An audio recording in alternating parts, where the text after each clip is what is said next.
Nós estamos agora no Bom Dia Responde, falando sobre drogas, pesquisa, artigo, um livro publicado que vai ser lançado essa semana aqui na capital. A gente conversa ao vivo com um dos autores desse livro, um dos organizadores, Bruno Garcia Simões, que conversa com a gente. Já tem uma pergunta aqui de telespectador, professor Bruno.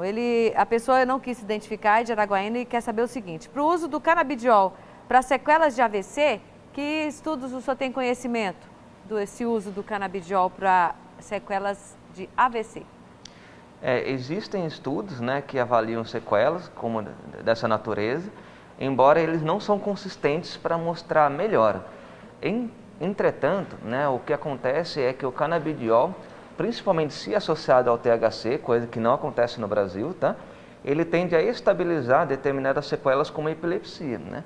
Dependendo de onde foi esse AVC, a pessoa pode ter epilepsia. Não é tão comum, mas pode acontecer. Por exemplo, se a pessoa fizer isso de uso do THC com o canabidiol, ela tende a ter menos epilepsias mais brandas, né? Mas para melhorar o desempenho da pessoa que sofreu AVC, não existe nenhum estudo consistente que mostre essa melhora, não. Certo.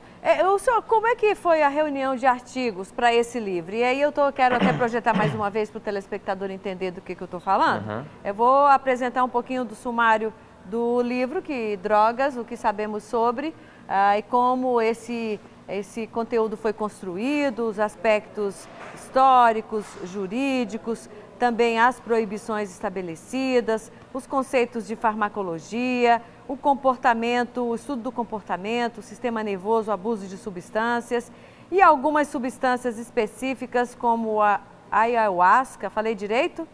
Isso, ayahuasca. Isso, psicolicibina, cogumelos, LSD, êxtase, cocaína, nicotina, alguns aspectos e aí da sua área também, que é a biologia, de repente os extratos específicos de cada componente. Eu gostaria que o senhor dissesse das pessoas que participaram, de como foi a reunião desses artigos. Bem, basicamente esse livro ele nasceu, né, num projeto de extensão realizado na Universidade Federal do Tocantins, onde reuniu vários estudantes, né, e alguns professores do curso de Medicina e Enfermagem.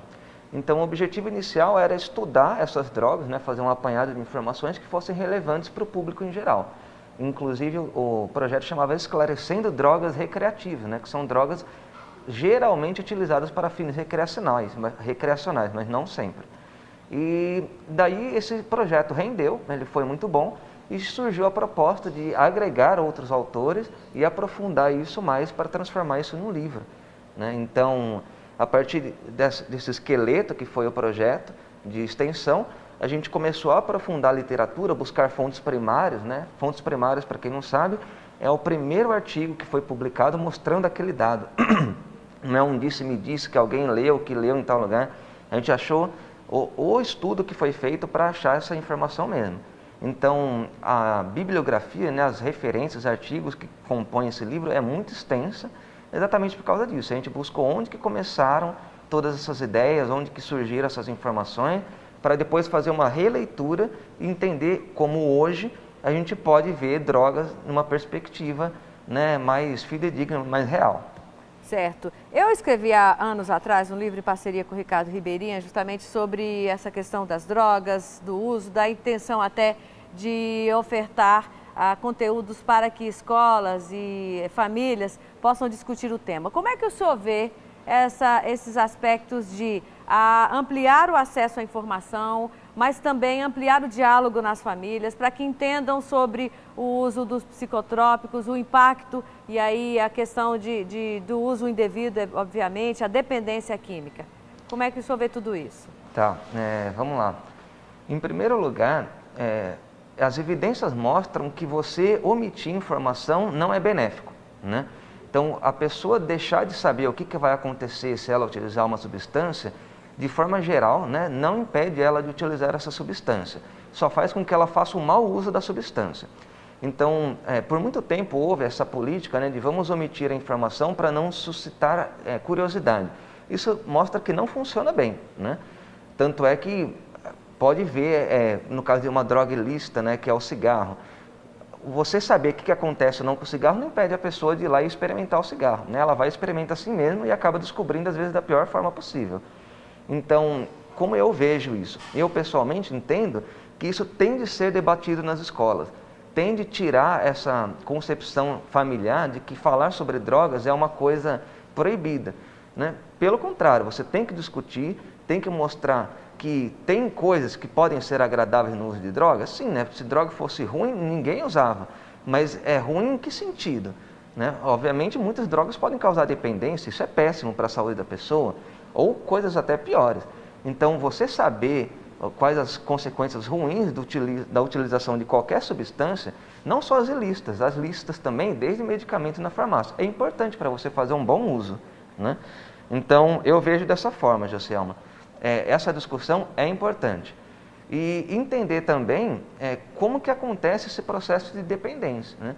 Que é um tema bem mais complexo, né? E muito pouco esclarecido de forma geral. As pessoas acham que se a pessoa for lá fumar um cigarro uma vez, pronto, ela está presa para o resto da vida em um cigarro. E as coisas não funcionam bem assim.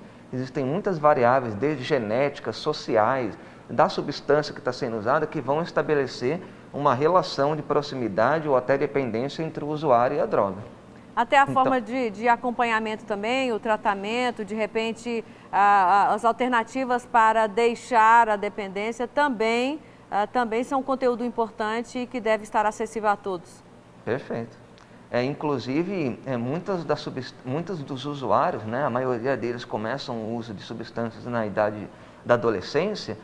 Se eles estão inseridos num ambiente em que falar sobre drogas é proibido, como eu já falei, não vai impedi-los de utilizar, de acessar essa droga, só que vai impedi-los de compartilhar esse uso. Então, muitas vezes a família ou a escola não tem ciência de que esse uso está ocorrendo e não consegue acompanhar, não consegue auxiliar. E quando se descobre, né, é um momento em que, não é que é tarde demais, mas já está numa situação complicada que ajudar isso é muito mais difícil, demanda muito mais esforço, muito mais dedicação, entendeu? Muito bem, muito obrigada pela participação aqui no Bom Dia Responde. Bruno Simões, autor, junto com outra professora, Poliana Guerino Marçom, organizadores do livro Drogas, o que sabemos sobre. Sucesso, parabéns pelo trabalho. Muito obrigado, tenha um bom dia. Bom dia.